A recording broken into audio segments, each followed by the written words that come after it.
A very good evening, everyone. My name is Payal, and I welcome you all to We Talk Do You, a show by Puberty to Menopause, a public health awareness initiative by Human Biologicals Institute.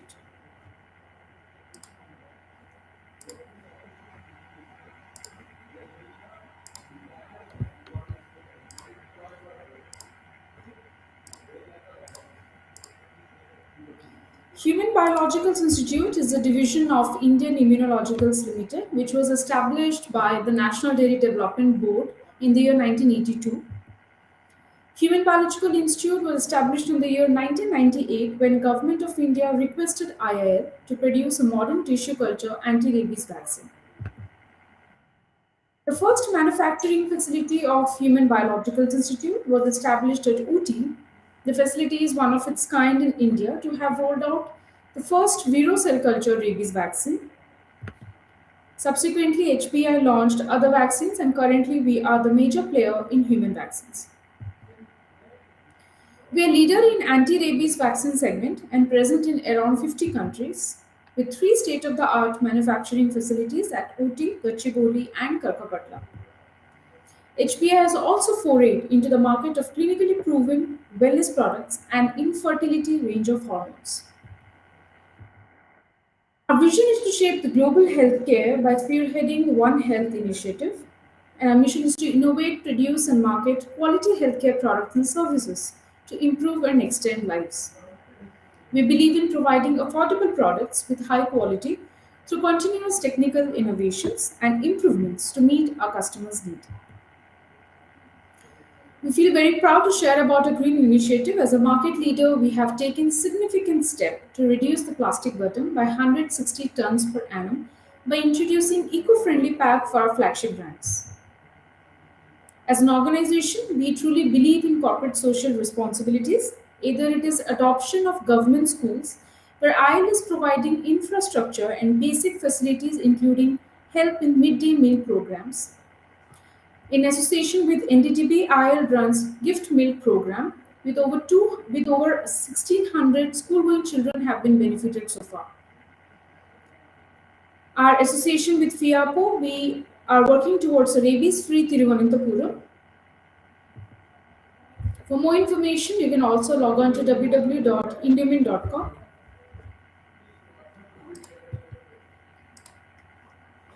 So today we are here with yet another series of We Talk Do You, where we are going to discuss about a very important yet emerging topic. Well, we have discussed many a times about infertility, and there is definitely a thought which I would say a kind of myth which prevails around that infertility is due to, I mean, majorly due to women. So, and apart from that, we are here today to discuss about another aspect of it, about how the problem of infertility is emerging and is increasing at a rapid rate, specifically in women. Women who are working professionals. So, to discuss about this, I would like to invite a very special guest in our show today, Dr. Ramachandra from Tirupati, Andhra Pradesh. Dr. Ramachandra is a leading infertility specialist and a very senior doctor who have been responsible for bringing smiles in many couples and have fulfilled and helped them to fulfill the dream of parenthood. So, with this, I welcome Dr. Ramachandra in our show today. Uh, Dr. good, e- Ramachandra, most welcome. Good evening, Dr. Poyle. Very nice greetings from Balaji, Tirupati.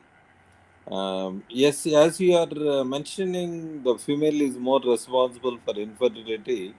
That is a myth. It is equally responsible, both male and female. So, as we have recently celebrated Women's Day, Uh, we should remember that before the invention of the microscope, totally unluckily, the world people are blaming the woman only for infertility. So, but luckily, after the discovery of the sperm by seeing through microscope, now we know equally one third female is responsible, one third male is responsible, and in one third both equally both are responsible. So So here we can say we should not blame the female alone. Whenever a couple, so before going just for the general public, what is infertility? Yes. So Dr. usually, Ramachandra, I'm uh, really sorry to interrupt, sir. Before yeah. we move forward, I would request you to keep your mobile a bit straight because we're not able to see you entirely. Oh, Yes, that's great. Yeah, you are able to see now. better. If you can just have your mobile a bit to the left, probably. Oh, I think now you are able to see. Yeah, we can see you. Yes, yes, Actually, sorry, what is infertility before going? If newlywed couple, usually the in-laws will be pressurizing. Today itself, after 1 month, the both sides, the in-laws has giving pressure and they came. So they are spending since 1 month, they are unable to get conceived. That is a very, very, one should not, because in each cycle, if 100 couple everything is normal, the chance of fertility is only 20%.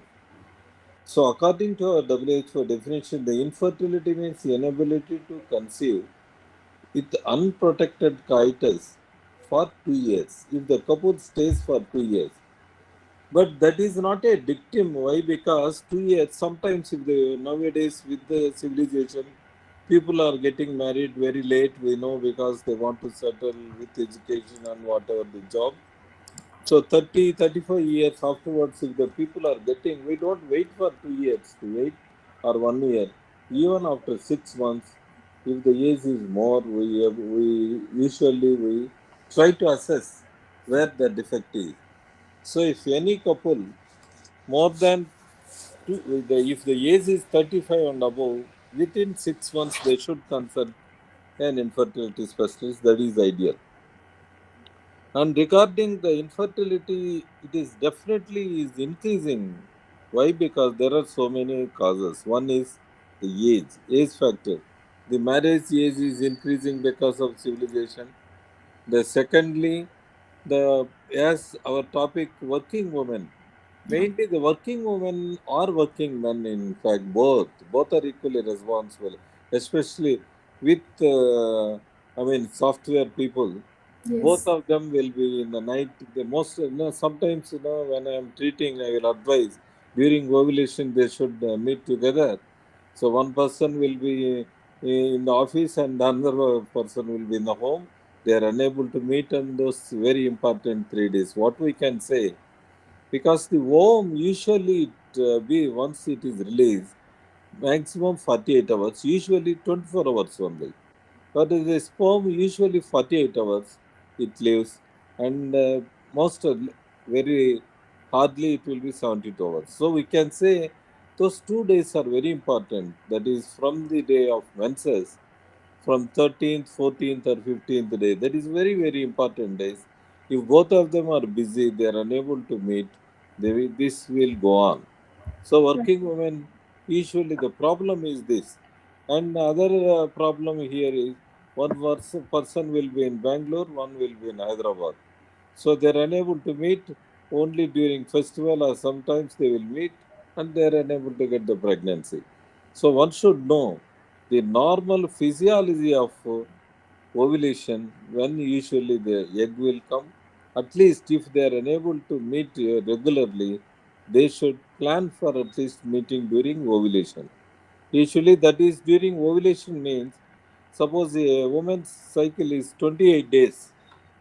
28 day cycle, usually the mid cycle, that is around 14th, 13th, 14th were very important days. So always 14 days prior to the next menses ovulation happens. It is suppose 30 day cycle is there, around 16th day. So like that we have to plan. If routinely they need not go to a doctor or anything, not necessary. So they can plan on that way. And they should meet at least during those 2 or 3 days daily once. And people will be asking me very commonly, so if so 1 month we are not meeting, so can we meet so many number of times during those 2 or 3 days? That will be helpful for fertility? No. So if they are during that period, better to have only for the sake of children, for not for their happiness. So they should meet only once per day, that is 24 hours, ideal, because the sperm count will be decreasing if your motility will decrease if number of times they are meeting. So ideally speaking, if they meet within 24 hours once, or at least on alternate day, the people will conceive. So this is very important point, pertaining point, especially for the working women and men also, both. Right, sir. And that is the important take-home message for the general public. Absolutely. Thank you so much, Dr. Ramachandra, for mentioning that. So, apart from what Dr. Ramachandra was mentioning, that not to miss the ovulation days, that is very, very important. Doctor, we would like to ask one more question to you. Now, specifically pertaining to the working, I mean, the professional women. So, apart from this very common problem that you see in couples, what other factors can be responsible? Yeah, there are so many other factors, and I will just enumerate. Usually, nowadays the common problem is ovulation defect. 25% of the young women are the men. Why? Because the either due to civilization or due to pesticides or due to pollution, the Hmm. PCOS problem is much increasing. That is an ovulation due to polycystic ovarian syndrome. So very commonly, because of the junk foods or whatever the unnecessary fatty foods, majority are becoming obese, hirsutism, irregular menses, and usually the young adolescent girls, the mothers and father will be worried. They will bring to the doctor. So my daughter is becoming fatty and slightly hirsutism, that is abnormal, unwanted hair is coming. And what is they will be worried. Morning also one patient came. So 3 months amenorrhea is there. Now with fast culture, with working women, they are unable to believe, even though we know Hindu culture, unmarried, unlike other countries, the exposure to the sex is less compared to other Western countries. We usually don't fear whatever the Hindu culture or other cultures. We don't, encourage the girls for before promiscuity, this before the sex, of before the marriage. So, but the children, mother and father will be worried why they are not getting menses, whether it is due to physiological or what is pathological. So, in PCOS, when here the PCOS means water bubbles, the colloquially in Telugu or whatever in Tamil we will be talking, it is not water. Usually, the cysts will contain in the ovary male hormone, testosterone hormone levels will be more. That is why the women will become more fatty, and abnormal hairs will come, and the irregular menses. All these with once they get married is infertility. So PC was the mainly alarming now. When we are practicing 20 years back, it is only 5 to 10% incident, general incidents. Now it is going up to 30%, I can say, throughout the world, not only in India. So the main message, take home message for the general public is mainly, apart from the treatment from the doctor, it is in your child, that is mainly the diet and exercise. Both are equal, like right hand and left hand, both are equally important.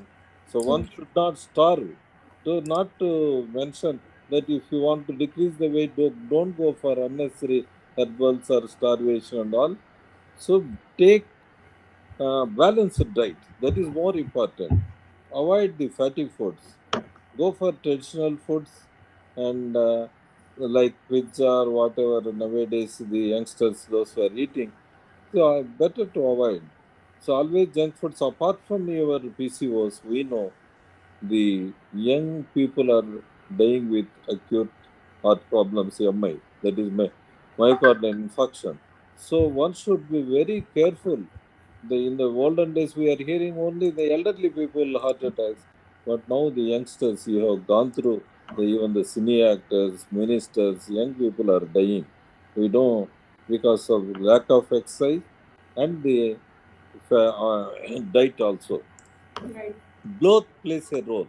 So in infertility also one should be very careful of so becoming obesity before marriage, not to get for whatever swayamaram. To select a boy, the people will be worried, mother and father will be worried. Apart from that, this infertility will be problem. So better always the genetically mutation is also apart from these drugs. Food and environment and the genetic mutation. There is high incidence of PCOS. Okay. So that we cannot help. So we these three, diet and exercise, it is in your hand. So always maintain that the other drugs and all what we prescribe, the insulin sensitizers like metformin, other drugs we prescribe, how many days to give, how many that all we will depending upon the patient. We treat the patient regarding the weight reduction, then after marriage ovulation induction. Thirdly, if already unwanted hairs are there, to prevent the drugs to further growth of hairs and unwanted, they can go to either beautician or dermatologist for a cosmetic purpose. That is in nutshell about the PCOS, one condition about the anovulation. Secondly, other things in the not only in working women, the culture one should remember smoking and alcohol. Okay. So smoking and alcohol actually way back in 82 and 79, 82 when I'm at Ames in Delhi. Really, when I go to canteen, one of in front of me, one Pakistani girl is smoking. Okay. Really, it is from a South Indian man like me. When I went there, really it is shocking.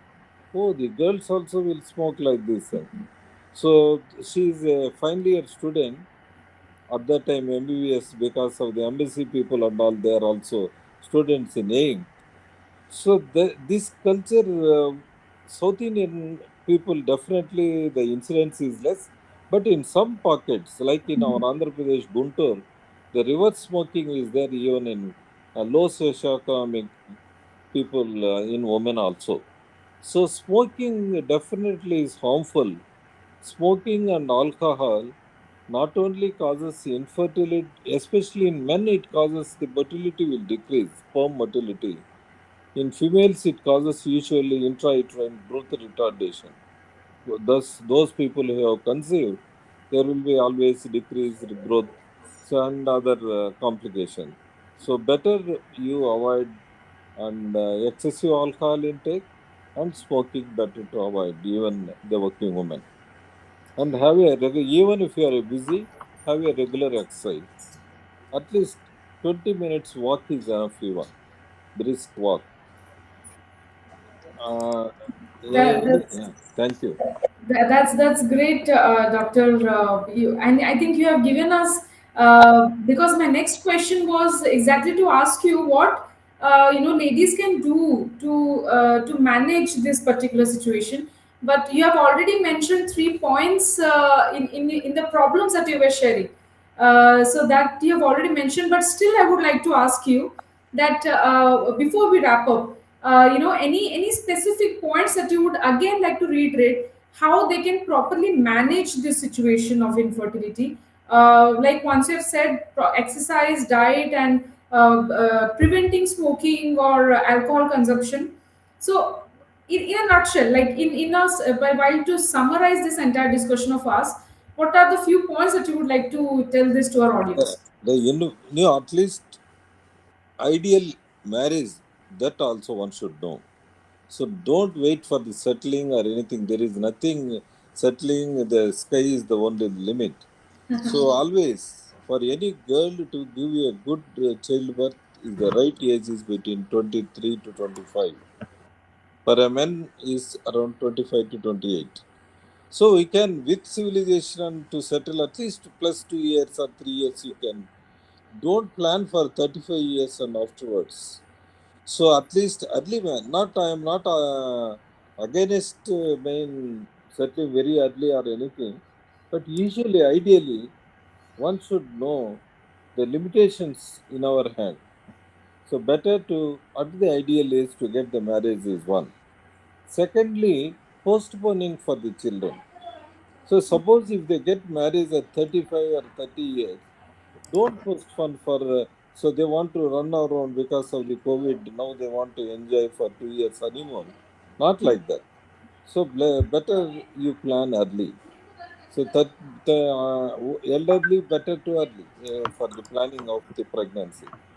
If they are unable to conceive within 6 months, usually remember if any couple for given everything is normal, every time the chance in a 1 month is 20% only.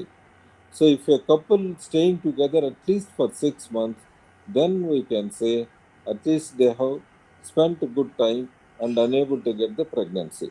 Okay. So that is the one take home message always. If there are people are staying, working women far away, different places, plan at least during ovulation to meet at least for their children's sake. For their happiness, always better if they live together only. But we don't advise because of the increased divorce rate with the now software people really is astonishing. For we, this is the era where we require like Sita and Rama, like HIV prevention, and for divorce rate prevention also staying together and sharing each other always. It is a compromised life, as we know. I think my take home I mean advice is the divorce rate should be cut down in India also. We should not because when I visited once Tokyo for a conference, even though economically there are so much growth, I am surprised after Russia the highest suicide rates in girls is Russia, I mean Tokyo. Okay. Why? Because divorce rate is 60%. So economically you are sound. If family life is not there, so why should everybody is looking at India is because of our good family life, family with their this ethos one should not forget, and they should feel happy and live together. And if they are unable to get the pregnancy, don't blame the female alone. You are also equally, the men and women are equally responsible. Especially, I want to take a message to the in-laws, especially both sides. So not to harass the person. They are blaming. You should I have seen a person give an example. A 50 years man has married a young wife 18 years. He is when I examined his azoospermic. So that is the status. So Okay. if he might have seen in the first only, they might have opted for whatever the different modalities of other treatment. So unnecessary, see, they are blaming only the female, and he is Right. going on getting married. So that should be avoided. The public one should remember men is also equally responsible for infertility. Whether you are working or whether you are in the way what non-employment or whatever, always both are equally responsible. Don't throw the blame on females only. Both are responsible. That one should remember. That's great. So nice of you, Dr. Ramachandra, for giving us this wonderful insights. Like coming from you, I think many who would be listening to this video will definitely take some points and would try to reach out to other people, like you said. So I would like to request everybody who's watching this video right now and who will be watching, do share this video with as many people as you can, so they also can get enlightened with this insightful discussion. Thank you so much, Dr. Ramachandra, for your time today. Thank uh, you. and and it was really nice discussing with you, sir. In a very short period of time, you have given us the most important points that anybody should know. I think it will really benefit a lot of people. Take you so much and have a great evening, Dr. Ramachandra. Thank you very much, Dr. Pyle. Thank you for all listeners, and thank you very much. If any good take-home message from me is there, it is a pleasure for me. We will share any other thoughts regarding the women problems in the next future. Thank you. Sure. Thank you so much, Dr. Ramachandra. In fact, I would also like to request everybody who would be watching this, if you have any questions, you can write to us. We'll try to get back to you with the answers. And If you want us to bring us any more discussions about any other topic, you can still write to us. We'll ensure to have a next session on We Talk Do You for you. Thank you so much, everyone. Have a great evening and take care of yourselves. Thank you, Dr. Ramachandra. Thank you, Ma. Thank you. Bye. Bye-bye.